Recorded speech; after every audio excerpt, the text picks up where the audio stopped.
Welcome to Halifa Sallah, the spokesperson for the Gambian coalition. Could you tell us a little bit more about these comments that President-elect Adama Barrow made regarding Jammeh leaving power peacefully like an ex-colonizer?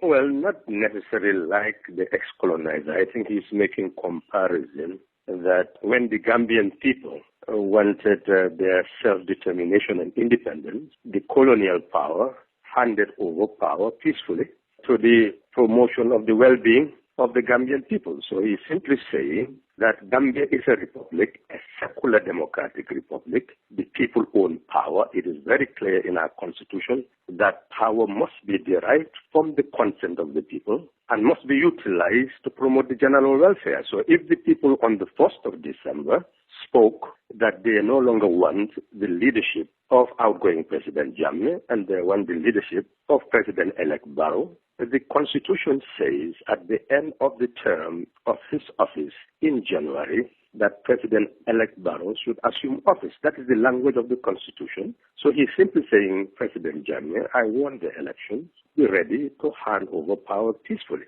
What's the latest that you have in terms of your discussions with the ECOWAS bloc? Because they've warned that they could send troops if Jammeh doesn't step down by the 19th of January. Well, you have the UN, you have AU, you have ECOWAS and their protocols, but essentially they came to the Gambia sending 4 heads of state, with also a representative of the UN Secretary General, and they talked to the outgoing President Jammeh, they spoke to the coalition and President-elect Barrow, they spoke to the IEC, they collected their facts, they went back, and what is evident as noonday to anybody who comes here is that the Independent Electoral Commission is the only authority that can declare the results and declare somebody a winner, and that has been done. Whoever has grievances, you have to go to the Supreme Court, and that does not serve as a bar to the constitutional process of the President-elect assuming office on the day that the term of office of the outgoing President, the incumbent, expires. And that's what ECOWAS realized. So as far as they are concerned, and anybody else and every Gambian, President-elect Barrow should be preparing for his inauguration. And that's what ECOWAS said, that on that inauguration, they are going to appear in their like numbers. The other issues of protocol, etc., what our position is very clear. We are telling outgoing President Jammeh and every Gambian that we should take charge of our destiny and speak the language of our constitution. Then we don't expect anybody to interfere in our affairs. But if we, the Gambian people, fail to abide by our constitution, fail to take charge of our own affairs, others will take charge of our affairs for us. So for us, the ECOWAS declaration or any declaration made from the outside is not really our concern at the moment. Our concern at the moment is to prepare for inauguration and continue to tell outgoing President Jammeh that he should engage the Gambian population and do what our constitution says. And what we expect is for him to do that. And in the air, we would also welcome, because ECOWAS has already selected the President of Nigeria and the President of Ghana, who is also an outgoing president. He is just staying for 30 days, who should be a role model to outgoing President Jammeh.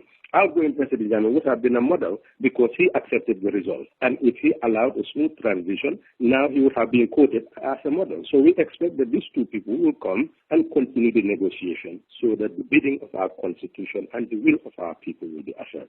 Are there any further meetings with ECOWAS expected in the coming days? We expect, in fact, President-elect Barrow in his statement is calling on ECOWAS to speed up the team so that negotiation will continue because he is continuing with preparation for his inauguration. And Gambia has already earned the respect. It is a country that had never changed through the ballot box. So when it did, the whole world is embracing the country, so we're expecting a peaceful transfer of power and the opening up of the country to investment for the general welfare of our people. Exactly what preparations are you making for the inauguration? Well, we have a committee already set up that is already making preparations and doing all that is necessary. And maybe you will have one occasion when they are fully ready to issue their press statement to tell people the state of the inauguration. Exactly what is your relationship with the Gambian armed forces at the moment? At the moment, we have said that until 18th of January, because outgoing President Jammeh has a term of office which started on the 19th of January 2012, and it's a 5-year term, so it goes up to January. The position of the coalition is that he is still the president of the republic, the commander-in-chief of the armed forces. He can post them anywhere he wishes, deal with the civil service anywhere that is his bidding. But we believe that on the 19th, his term will expire. President-elect Barrow will assume office. He will be the commander-in-chief of the armed forces. So we expect President Jammeh to hand over peacefully. If he fails to do so on that day, he becomes a rebel. Anybody in the armed forces should also owe allegiance to the state, to the republic, and therefore should be under the command of the newly president-elect. Otherwise, they also become rebels. So we have been informing the Gambian population, everybody, that a peaceful transfer of power maintains instruments like constitutions and institutions, and everybody is secure. But if you allow the situation to deteriorate, people become rebels, everything is torn to pieces. Institutions are destroyed, instruments do not work, and of course the law of the jungle will prevail. We Gambian people don't want that. And I believe that we are succeeding in mobilizing because people, voluntary organizations, civil society, everybody is going to President-elect Barrow to show that they are ready on the day that he's inaugurated to really owe their allegiance to the Republic and support him in his newly elected post. So we believe that every reasonable Gambian by the 19th will be on one side and the unreasonable ones will remain alone, very lonely indeed, for our country to maintain its peace.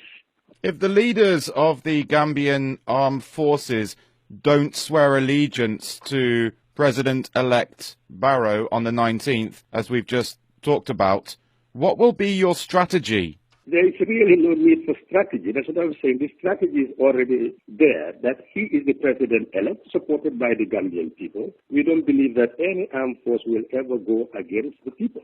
The armed forces are supposed to be disciplined forces, cultured in respecting the Republic, defending the Republic, and consequently, they also must respect the peaceful transfer of power based on the constitutional provision. So we do not even hypothesize that sooner on the 19th that anything of that nature will happen. We believe the Gambian people as a whole are always a peaceful people, not a cowardly people, but a very peaceful people who respect constitutional processes, and we believe whether civil or military, the constitutional processes will prevail. What are you going to do about President Jammeh's complaints about the electoral process? Well, that is in court. We say that according to Section 49 of our Constitution, any person with grievance could go to the Supreme Court. We respect judicial processes. We are just convinced that there was counting on the spot. And because there was counting on the spot, all the political parties had their agents counting agents. And in fact, they sent the results to their coalition centers, and we knew the results before the Independent Electoral Commission. So we are confident that irrespective of any judicial process, what the outcome declared by the Independent Electoral Commission will ultimately stand. So as it stands now, we have full confidence that President-elect Barrow won, and that winning, that victory will not be altered.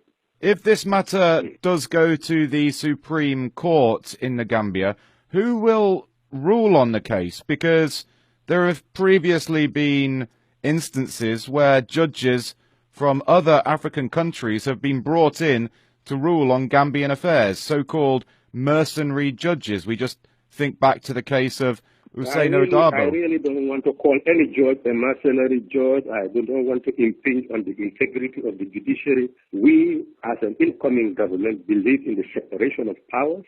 And as a result, the judiciary is the judiciary, the legislature is the executive is the executive. So at this stage, we do not want to start coming in and behave like other dictators do, to start being prosecutors and judges. That's why when people say that the coalition will be prosecuting Jammeh, we say we believe in the presumption of innocence. We believe that we cannot presume indictment without institutions doing anything. So at this time, for us, we do not comment on the judiciary. We have confidence that the facts on the ground can never be altered by anybody, because it was counting on the spot.